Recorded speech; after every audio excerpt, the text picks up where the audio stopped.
Good afternoon, everybody. Welcome to the Adorama event space. Thank you for tuning in today to see our presentation with Beth Galton. Before we get started, I'd like to explain a little bit about who we are.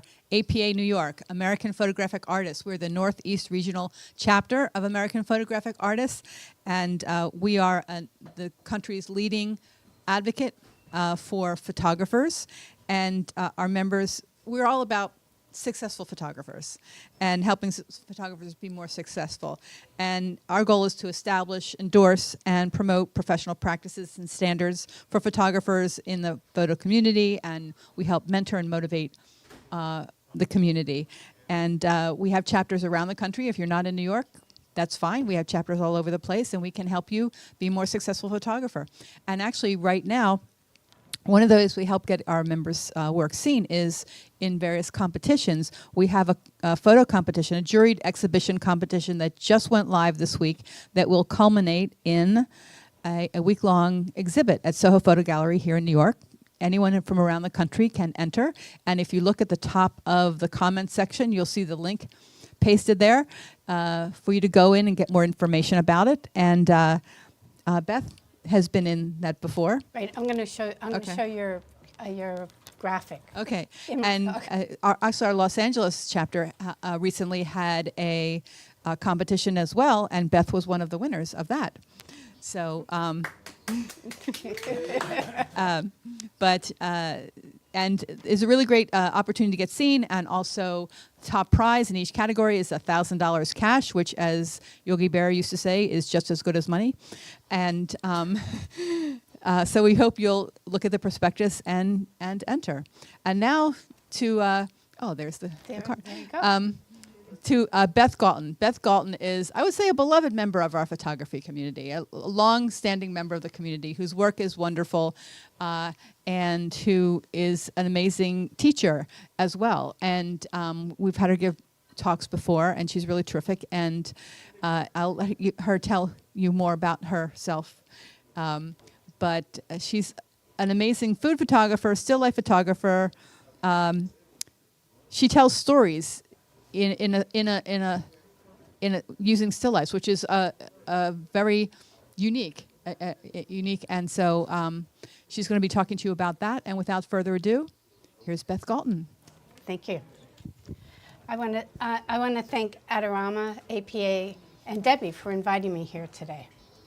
And I wanted to say a little bit about APA also because it's played such an important role throughout my photographic career. It's always been a great place for information, making friends, sources of, anytime I have a problem, there's somebody there I can talk to. And the contests have been really fantastic because it's kind of like free publicity. It goes out to both the commercial and as well as the fine art market. So it's a really great way to have your work seen. So I really encourage everybody to apply for this contest. So I want to give you a little background about me before I kind of start showing you lots of pictures. I've been a photographer my whole life. It's surprising to me because I had never planned it. It was never something that I thought I would be doing. Much of my time was spent shooting commercial jobs like these, and I loved working with creative people. We collaborated, we solved problems, and we created successful advertising for clients. A quick background for me is I went to a small liberal arts, I went to a small liberal arts school in Ohio where I studied fine art and environmental science. And it was there that I fell in love with photography. I graduated, did various jobs, was miserable, and somebody said, why don't you start working for commercial photographers? So I talked my way into a studio. This is from that's the first guy that I ever worked for, Phil Koenig, on the street, telling me what I had to go pick up. And then I was fortunate enough to work for Michael O'Neill, who at the time was the premier still life photographer. And we did national ad after national ad. And I really learned my skills by working for these people. What captivated me about photography was the ability to use light and composition to express my emotions and my feelings and capture a moment in time. And that's kind of motivated how I take photographs, whether it's for a commercial client or for myself. And as an assistant, I learned how to work with strobes. And then once I started shooting TV commercials, I realized I needed to understand how to work with tungsten lighting. So I switched over to tungsten lighting and did all my jobs with tungsten light. And in the last 8 or 9 years, I've fallen in love with daylight. And I've spent a lot of time playing with daylight and how I can control it and manipulate it so that I accomplish what I want to say.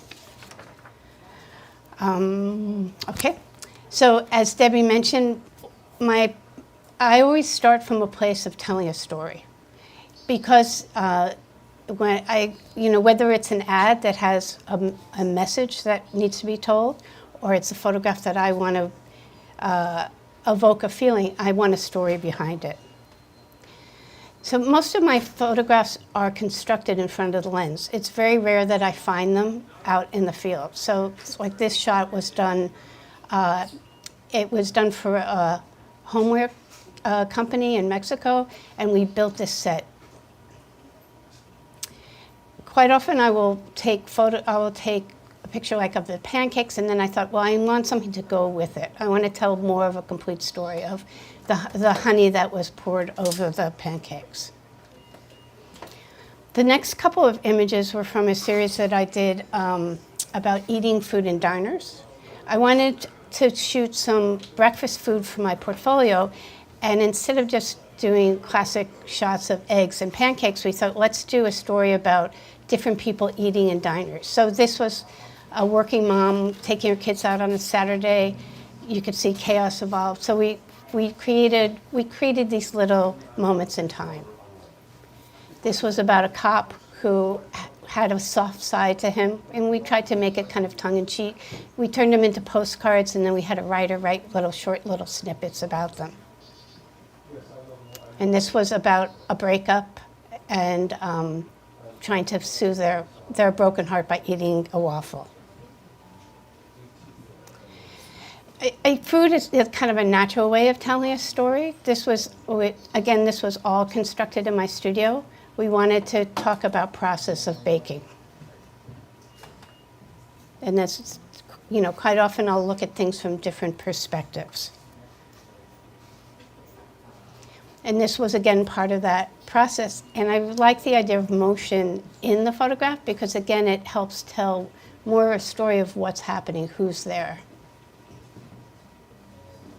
And this is still part of that series. Quite often what I'll do is I will come up with an idea, and then we'll shoot a series of photographs rather than just doing one. Because in this way I work very closely with the food stylist and a prop stylist.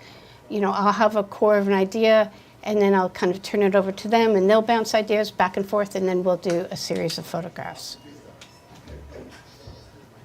And this was also one of them. And I again like to use light to tell the story. So this one I thought, well, let me try combining daylight and strobe. So this was a combination of two, and that's how I got the granola to be moving, whereas everything else was sharp. I'm including this because even though it's not an obvious story, it's kind of a happy accident that I'm always looking for, and it's the kind of before and after. It does tell a story. I'm wrong about it not telling a story. We were shooting another project, a food stylist and I, and she pulled out these strawberries on this piece of paper, on the parchment paper, and said, look how beautiful this is. And I said, I have to shoot this. So we took the photograph, and then she took it off, and I said, I have to shoot the paper also. And then it turned into a series, and then actually won a bunch of prizes because it was so graphic and so interesting. I have my favorite food stylists that I work with. One of them is Mariana Velasquez. And she came to me with a story that was in the New Yorker about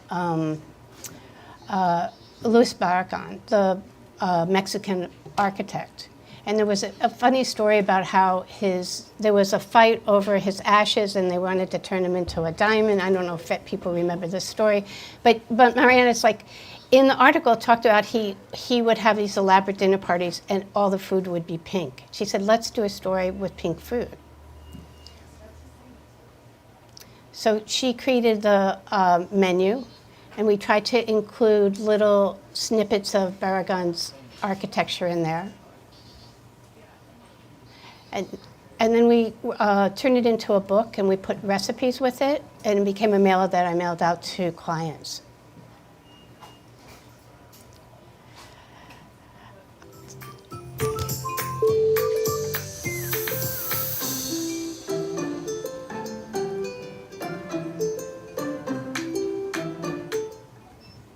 And again, process really lends itself to telling stories. I kind of fall in love with stop motion. It's such an easy way of telling a story. So this, again, was part of the same series. We said, let's shoot chocolate, and we did a bunch of different chocolate shots. This was actually done for a client, for Smuckers. That was an interesting project because they said the client wanted library pictures, and the agency wanted content for the web. And what they wanted stories. So we figured out a way where we could do both at the same time, and then we shot stop motion for each of them, and it was great because they gave us a lot of freedom, and so between the food styles, the prop styles, and myself, we would come up with these scenarios. And this is another part of that series.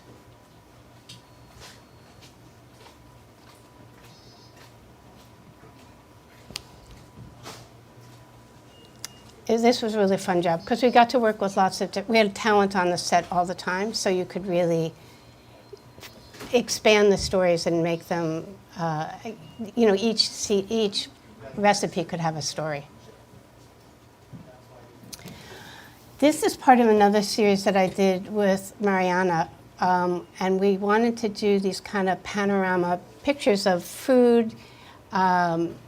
It was in her idea that the idea was that you could bring food home and still make it look beautiful and serve it. And so we kind of did a series of panoramic photographs of food, telling stories. This was a breakfast one, and this was a cocktail party.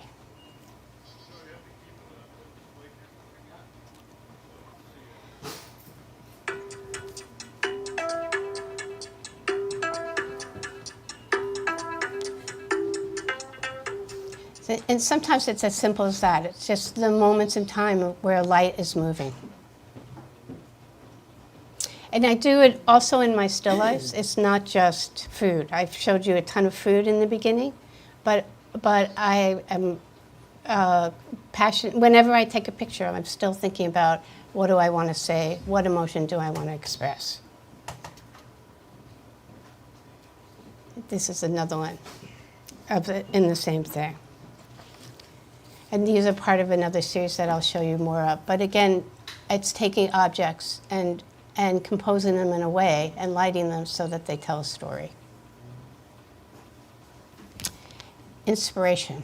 I get a lot of inspiration from the world, from walking around on the streets, from going to museums and galleries, from the internet, from books, movies. I'm always looking. So the next series I'm going to show was inspired by Wayne Thibault. I wanted to, in the industry, people were shooting a lot with bright colors, and I thought, how do I want to shoot bright colors but still reflect who I am? So I kind of did a search online. I said, oh yes, I remember Wayne's work. Wayne always painted food and still lifes and used interesting colors, and quite often they were complementary colors that worked together. And I thought this was a really great idea, and that's what I wanted to do.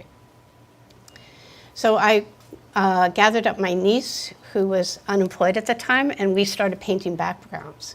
And then I have a passion for the farmer's market, and I wandered the farmer's market looking for fruits and vegetables that were brightly colored that I could contrast. And we painted these backgrounds. And then I decided I wanted to also have food that would go with it. Like what would you do with this watermelon? What would you make with these cherries? So I went to a couple of different food stylists. And I went to Mariana first, and these are my ideas. So just so you have an idea that things don't magically happen.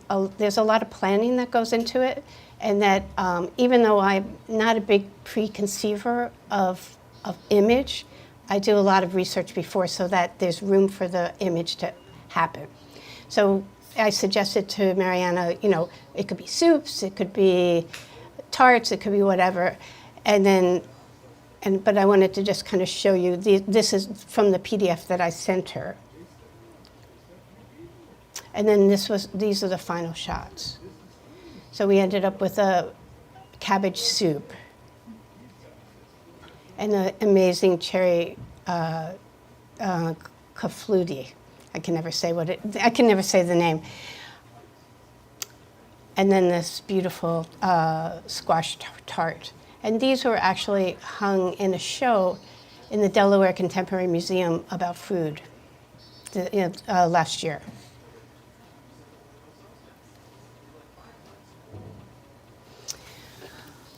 Another, a classic thing for most still life photographers is, to be always referring back to Dutch paintings.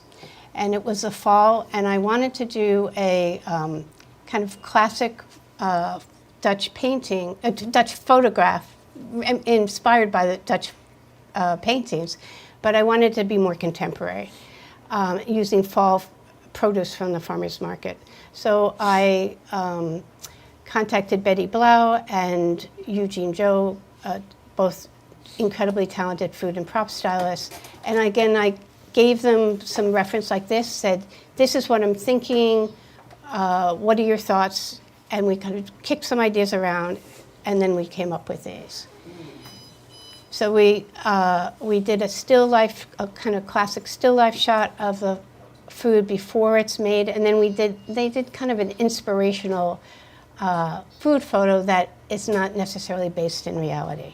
It's just kind of inspired, I think.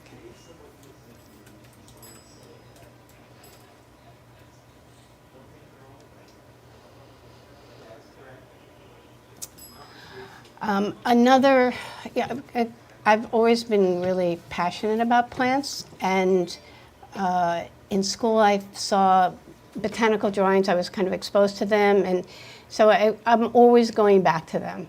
And I wanted to do something that referred, kind of connected to the idea of books and diagrams of botanicals, but my interpretation of it. So I put these up because the page on the left is from Emily Dickinson, her herbarium, where she used to pick flowers and tape them to the book and flatten them. And then the image above is your classic painting explaining all the different diagrams of what makes up a plant. And then below is Anna Atkins, who was one of the first women to create cyanotypes of botanicals. But I didn't stop just with that. I also looked at I looked for other ideas, and I liked the kind of collage idea that objects could be included with botanicals.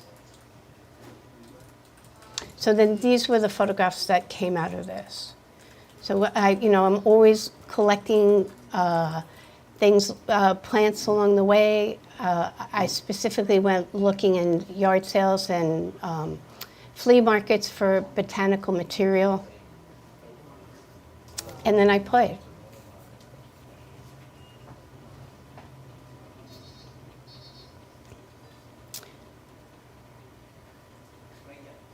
And even people are always giving me plant material. These incredible leaves were given to me by my mother.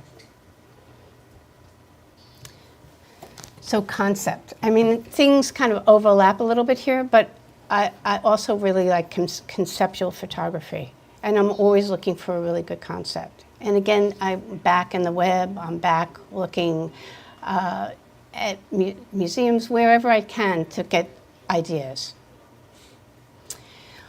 This series was inspired by a job I did for Chipotle. They asked me to cut a burrito in half, and honestly, at first I looked at it and I thought, this is really ugly.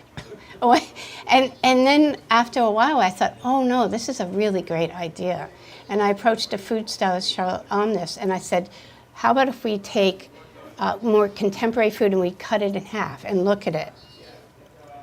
So we started with this series. And this was back where I was terrified of Photoshop, and I really wanted to do as much of it in camera as possible.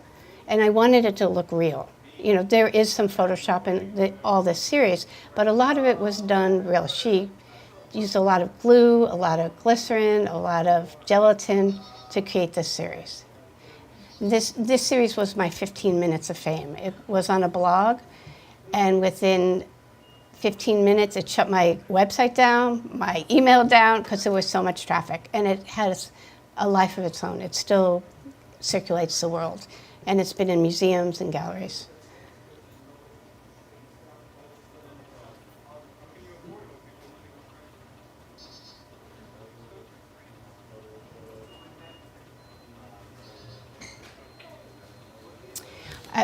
I've always had a passion for idioms, too. And I keep going back. I've done them a couple of times. This was the first one that I did, where I wanted to take two images and put them together to tell the idiom. So this is which came first, the chicken or the egg. This is not quite an idiom, but peanut butter and jelly. And then I worked with another very talented food stylist, Anna Cavill Joyce, who is really into taking food and creating diagrams and manipulating it into things. So I again said to her, what if we did something with idioms? And her thought was, let's do it in food. And so she created the thought and then the light bulb, and then we hired a designer to come up with the copy that would go at the top. And this was done by her as well. It never turned into a full series, but the idea was to do an alphabet. This was a series called the Texture Series that was done with Charlotte on this. We wanted to recreate paintings, but with food. We both saw Robert Ryman's white-on-white paintings at Dia Center, and we thought, oh, we were talking, it's kind of like mayonnaise, and we started there, and then she said, well, let's see what we can do using food with paper towels and kind of things that relate to food. So this is our ode to Jackson Pollock. This is our ode to Matisse. This is Franz Klein. And this is squid ink. It was all done with squid ink. Okay. I want to talk about message, because I am a product of the late 60s, early 70s. I grew up demonstrating against the war in Vietnam.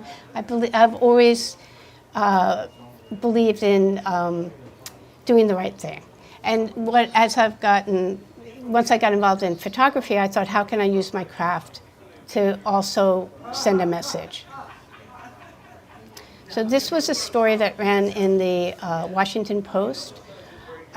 When Roe was overturned, I became really upset and was like, how can I use my tool to send a message out there? And I came up with the idea, with the help of many people talking about it, is that women, now that abortions are not readily available in many states, what will women be doing? And what they're doing is they're going on the web and they're looking to see what options they have. So we did a lot of research and found all the different options and did a series of photographs. So these are all objects that are used to abort. And then we broke it up into different subject matters, like the one on the left is a back alley abortion, the one on the right with drugs, the one on the left was bodily harm, and the one on the right were herbs. And so it ran in the Washington Post, and it actually won a bunch of awards. And the back alley about abortion was supposed to be shown in the Tampa Bay airport, and they chickened out because of Ron DeSanto. But it kind of made its point, you know, that I'm putting it out there, trying to get people to have conversations, even if it doesn't get seen. Okay, this one I know what it is.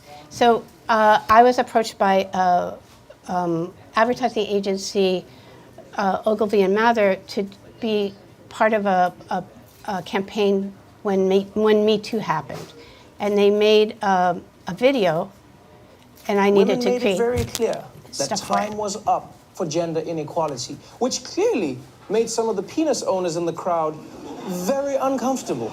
It's one of those conversations that's, it's a little bit hard to have. I think men might be afraid to talk, then they might say the wrong things.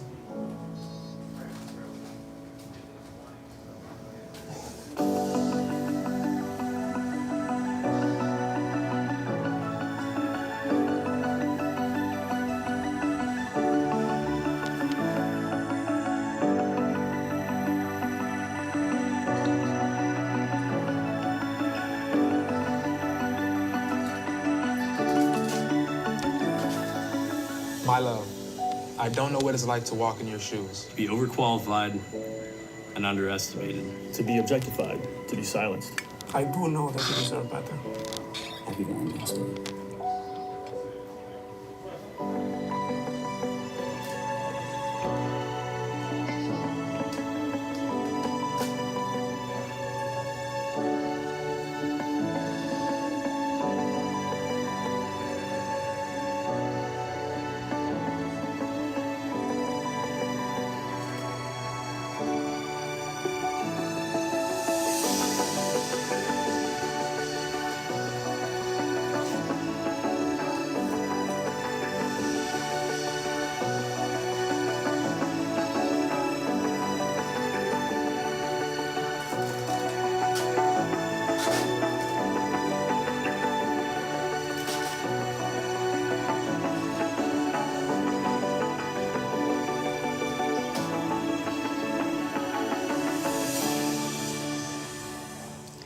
So my part of the project was to create the content that was going to go on the cards.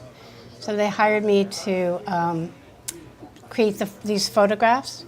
I hired a prop stylist who spent 2 days in a jumpsuit and a mask on my fire escape, spray painting all these objects black. So nothing was done in Photoshop. We really painted everything black, and then I lit it and shot it. And then this video is a spec piece that I did when Donald Trump was in office. I was very upset about his what was going on at the border, and I thought I wanted to create. At first, I thought I wanted to create a wall of crackers and have them come down, so that saying that it's time to bring the wall down. Let's not build a wall. I could never quite pull it all together, so I went to a writer and a copywriter and a great editor, and they came up with this. And we shot it. It was a combination, a collaboration.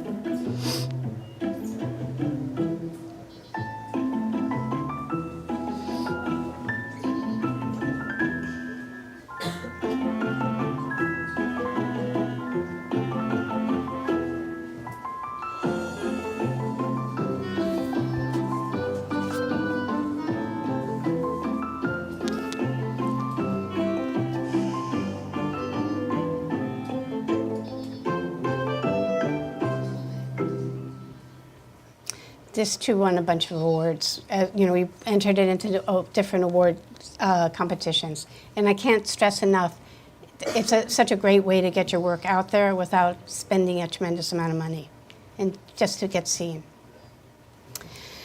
So the last thing I want to talk about are my personal projects, because it's always been important to me to be working on my own photographs at the same time that I was doing commercial work.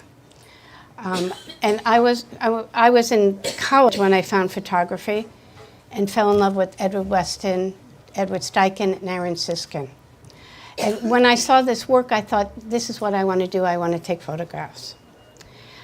And even though my commercial world took a lot of my time, I was always, bless you, I was always working on my own personal projects. And what I want, okay, I'm sorry, I'm like studying here. What I want to talk about in terms of personal projects is that by doing these personal projects, which I've done almost my whole career, I've learned that it's a different way of approaching creating artwork and creating photographs. When you do a commercial job, you have a day to do the photograph, day or two to do the photograph. You can plan it, you can get the best crew in there to support you, but it's within a time frame, and you do the best you can, and you hope that it's all going to come together. But when you work on personal projects, I've found that I have the luxury of time, and that time has kind of helped me develop my ideas to a much greater depth. So I'm showing this picture because botanicals, again, have played such an important role in my life. I started painting flowers when I was a kid, and I studied them in college, and they appear in my photographs all the time. And these are just my random iPhone photos. I take pictures of botanicals wherever I go. This series is called Vita Plante. I'm sure it's butchering the Latin. The first part of this series is called Roots. I decided that I wanted to photograph the roots of plants as well as the plants. Because they're such an integral and important part of a plant. I thought I wanted to see what they look like and how they tether the plant to the earth. So I did a series of these. And as I was doing that, I again wandering the farmer's market, and I fell in love with these incredibly shaped potatoes. This series is called Potato Love. So I would collect potatoes, and then I would put them in my window and leave them there until they sprouted and looked really interesting, and then I would take pictures of them. And then I got really busy at work, and I put them in a tin, and about a year later, I uncovered them, and they were an amazing shape. And I had just seen a Irving Penn show that was all shot on white and very simple, and I thought, this is what I need to do with these incredible looking objects. So, flowers have been, again, throughout my whole career. This was probably one of the first flower pictures I ever took. I did it in Michael O'Neill's studio when I was an assistant. And it became a poster. It made its way around the world. And from there, I became obsessed with dried flowers. And the picture on the left, I actually printed and sent out when I first went into business, and that's what brought me business. And then over the years, I looked at flowers this way, and then this was done in the 2000s. And more recently, I've been drying flowers and putting them on mirrors and shooting them. And then I wanted to see them on mirrors with color. So these are actually reflections. You see reflections of the flowers. And then I'm back in my studio with, at a certain time of year, the sun comes streaming into my studio. And I wanted to shoot these dried.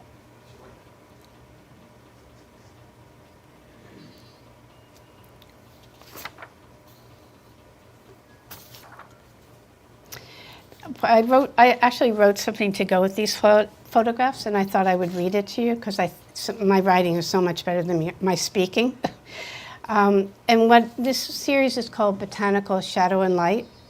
And what I wrote was, I'm continuously drawn to the ephemeral quality of decaying botanicals, What interests me is the constant change, just like our world, our lives, and our bodies. We traditionally think of shadows as dark, scary places, connoting death and negativity. But they can also imply the presence of light, which so brilliantly shows us all the details and dimensions of our world. Yet it is fleeting, changing quickly as the sun moves, causing us to keep looking and watching as the light changes, thus creating an environment for constant learning and curiosity.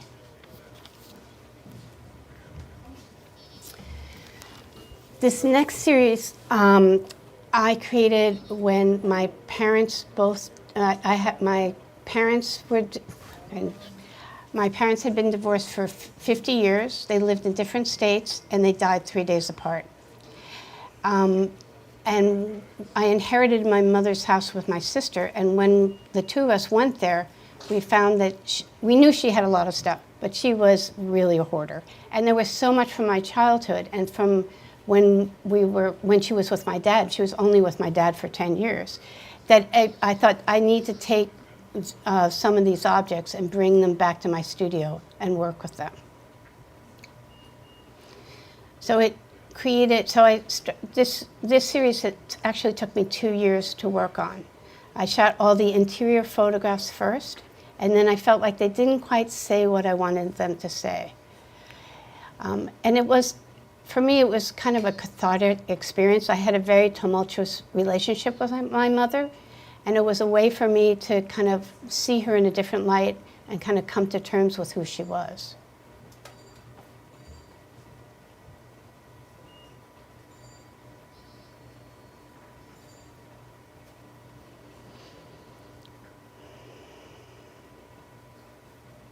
And I'm still working on this. You know, I have all these objects in my studio, and I haven't been able to throw them out.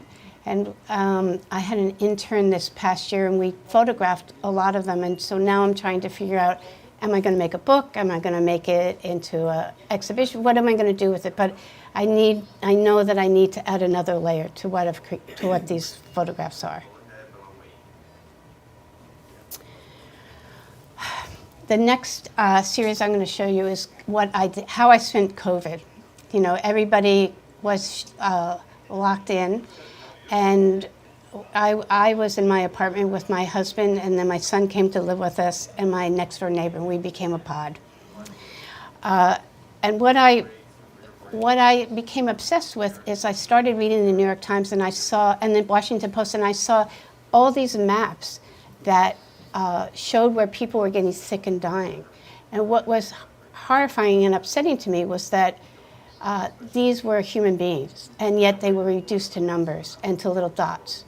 And so I started screen grabbing them. I'm trying to figure out what I can do with them, how I want to approach taking pictures of them. So I screen grabbed them, and then I started printing them out, and I started distressing them. I sprayed them with water. I manipulated them in Photoshop. So sometimes I would take headlines and add them all together, or sometimes I would invert a map. And then I started taking photographs. And the good thing, one of the good things that came out of this experience was that I had spent my whole career working with food stylists, prop stylists, assistants. There was always somebody there to hold the stand for me. And all of a sudden, I was by myself. And just before the city shut down, I ran to my studio and got a tripod, a camera, and a couple of stands. And I set up a studio in my apartment, and I used whatever I needed to make it work. Like, my tripod was not high enough, so I took my coffee table, you know, and they got me up high enough. So it was really a wonderful experience, because it kind of took me back to basics and what I really love about taking photographs. Sometimes if you're really busy and you're producing jobs, you lose track of why you love it so much. So I started taking photographs, and I produced hundreds of these photographs. And I didn't quite know what to do with them. And I took a workshop with Michael Foley. He's actually the juror of the APA show. And he was fantastic. And during that 6-month period that we worked together, it became apparent that I needed to make these into a book. And I made them into a book called, this is an artist book called Covert Diary. And what I'm going to show you some of the pages that are out of the book. Because as I took these photographs, I had emotions and feelings based on what the copy and the photo and the picture was that the printout that I was working with, and I realized that I needed to date it and write a short little haiku in a way of what's going on. So this one's says, "The economy of safety. I'm encouraging New Yorkers to go on with their lives and get out on the town." Mayor de Blasio. June 14th, 2020, COVID symptoms. As of now, it affects the brain, eyes, nose, blood. October 14th, 2020, where the virus was. After a summer of some respite, it is building again. December 1, 2020, on his watch, all preventable had it not been politicized. And December 4th, 2020, lockdown cases and deaths. Cases exponentially grow. January 7th, prioritize healthcare workers, nursing home residents, over 75, essential workers, politicians. And September 13th, 2021, new normal, apps, cards, mandates. And what I left out that I didn't say in the beginning of this is that my way of humanizing these maps and charts that I copied was to try and add botanicals into them, because nature to me is about life. And I felt that if I could somehow include nature in these photographs, that it would give some humanity to these maps and charts that I took photographs of. And my artist book, I took to a portfolio review, and I actually found a publisher who wants to publish it. And we're about to start a Kickstarter, and here's a QR code so you can go to sign up to get an announcement when the Kickstarter is open. And we're going to, we're changing it so that it's not going to look like what you just saw. It's going to become more a story of the whole experience. And we've kind of built many other layers into it. I'm super excited about it. And it will be launched in the fall, and hopefully it will be at Paris Photo at the book show there. This is a new series that I just named today called Among the Trees. It's a series of anthrotypes that I've manipulated. And what an anthrotype is I really like alternative process looking images, but I'm done with working with chemicals. I spent too many years working in darkrooms, and I'm not interested in working with toxic chemicals at this point. And anthrotypes allow you to grind up botanical materials like spinach or flower petals or Swiss chard and create an emulsion out of it and put it on paper. And then what I do is I create a positive negative and put it on top of the paper and then wedge it between glass and allow the sun to create an image. Sometimes it happens in a week, sometimes it happens in a month. So I end up with these anthrotypes, and then I thought they were really beautiful, but I wanted to add more, and I again come back to wanted to add myself into into the photographs. So in Photoshop, I took photos of myself and kind of gently lay them in on top of the anthrotypes.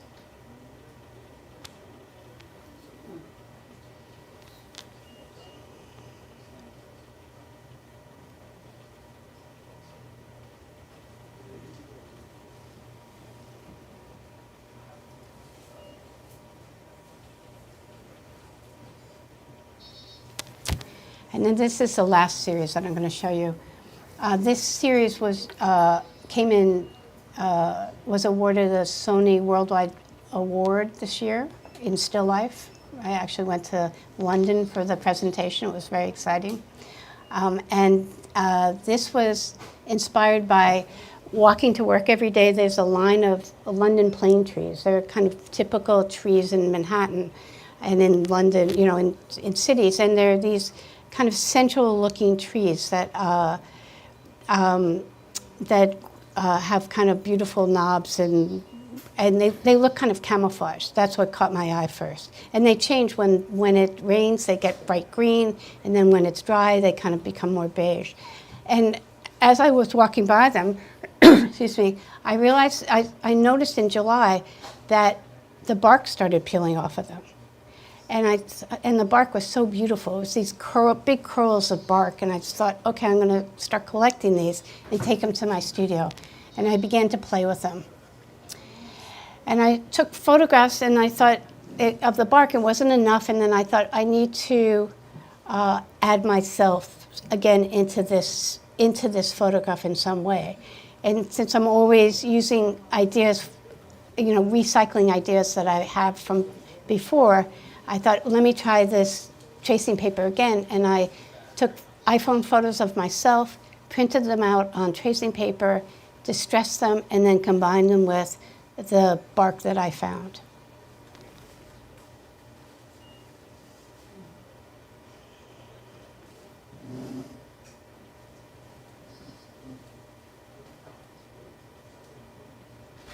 And that's it. Thank you. You have a question to chat from Eric asking, how did you get into commercial photography? How did I get into commercial? You know, it was dumb luck, really. I loved photography, but I, you know, had no training whatsoever. And a friend suggested that I go talk to her husband and the photographer he worked for and see what, you know, he's a commercial photographer, see what they do and what I thought about it. So I went to his studio. They spent an hour and a half trying to convince me that I didn't want to become a photographer. It was a dying field. They made me carry strobes, which were very heavy at the time. And I walked out of there and I thought, this is what I want to do. And I had a fabulous job at NYU in the theater program as an administrative assistant that my parents had helped me get. And I quit my job. My parents freaked out. I gave 2 weeks' notice. And the first day I thought, well, in the New York Times at that moment in time, there used to be 2 agencies that placed photographic assistants. So I thought, well, I'll start there. And I went to the first one, and they wouldn't see me because I didn't go to RIT, and I had no real photographic background. And then the second one said, we can get you a job in a catalog house pinning jewelry on black velvet with the hopes you could get into the photographic end. So I called the photographer that I had interviewed with, and I said, I got this job, what do you think? And he said, don't take it. Come to my studio and go through a source book, which was the Creative Black Book at the time, and go door to door and see if you can get somebody to hire you. So I showed up at his studio. I thought, okay, I'm going to go there next. So I showed up at his studio at 2 o'clock in the afternoon, and he looked at me, and his studio was a mess. He had just moved in. There were boxes everywhere. He was in the middle of doing a catalog shoot. And the first thing I said to him is, do you need some help? It's like, I wanted to get my foot in the door because everybody kept saying, do you have any experience? And I thought, well, if I can get in for a day, like half a day, then I could say I have some experience. So he looked at me and said, you can unpack those boxes over there. So I started organizing, and by the end of the day, he said, I'll hire you to the end of the shoot. It was a 2-week shoot. And so I worked for him for 2 weeks, and then I finagled my way into his studio. And I did his books. I styled for him. I was a second assistant. I learned to be how to take still life photographs, how to work with people. I learned a tremendous amount. And then I left there and I started working freelance for other people. And after about a year of working freelance, and I worked for fashion people and still life people and all different things that I thought I was kind of beat up from the experience. I ended up in a still life studio of Michael O'Neill's, and it was like was home. It was exactly what I wanted to do. I really enjoyed what he was shooting.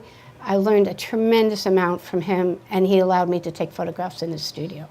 So it was a fantastic experience. So once I was at Michael's for like a year and a half, it was time for me to leave there, and there was really no other place I wanted to go except I wanted to work for Irving Penn, but he didn't hire women, except in the darkroom, and I knew I didn't want to be in the darkroom anymore. So I went out on my own, and I happened to start my career at a time when there weren't a lot of women in the business. There were a lot of women graduating from college, and there was a real call for women photographers. So my career really took off quite well. I was very fortunate, kind of being in the right place at the right time. So there were a few women photographers, and we kind of made our way in the business. But it was a time where, I mean, I had an agent soon after, and they would have male art directors say, "We won't hire a woman because she's taking food away from a family." So it was a very different time at that. But once I got into the commercial world, it was like this was my oyster. I was like very happy, and it gave me a path. It was a long-winded answer. I mean, well, it's been a career, right? So Yeah.